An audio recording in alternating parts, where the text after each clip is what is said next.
હવે આખો વિવાદ કેમ ઊભો થયો, કેમ ફાયરિંગ કરવામાં આવ્યું તેની પણ વાત કરીએ. આખો વિવાદ કરોડો રૂપિયાની જમીન અને તેના ભાડાનો છે. નહેરુનગર જેવા વિસ્તારમાં આટલી વિશાળ જગ્યા હોય તો કોની નજર તેના પર ના પડે? પણ શું અશોકસિંહ ચૌહાણ આ જમીનના માલિક છે? આ બાબતે જ્યારે પોલીસે તપાસ કરી તો કેટલીક ચોંકાવનારી હકીકત સામે આવી.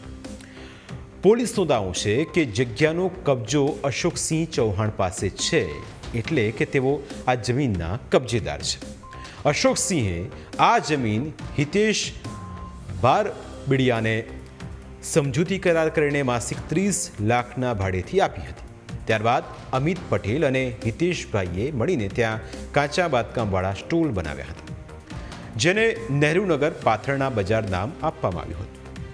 જમીન ભાડે રાખનાર હિતેશ ભારબીડિયા આ સ્ટોલ વેપારીઓને ભાડે આપતા હતા, પરંતુ આ સ્ટોલ મંજૂરી વિના બનાવાયા હોવાથી તેને દૂર કરવા એએમસીએ નોટિસ આપી હતી.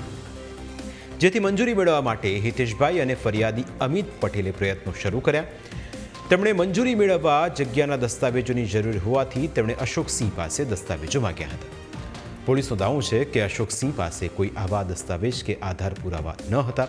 જે બાદ અશોકસિંહે અમિત પટેલ અને હિતેશ ભારબીડિયાને જગ્યા ખાલી કરવા જણાવ્યું હતું, જેની સામે હિતેશ અને અમિતે ડિપોઝિટ તરીકે લીધેલી રકમ, ભાડું અને સ્ટોલનો ખર્ચ આપવા માટે જણાવ્યું હતું. ત્યારબાદનો ઘટનાક્રમ 27 મેના રોજ સાંજે જોવા મળ્યો.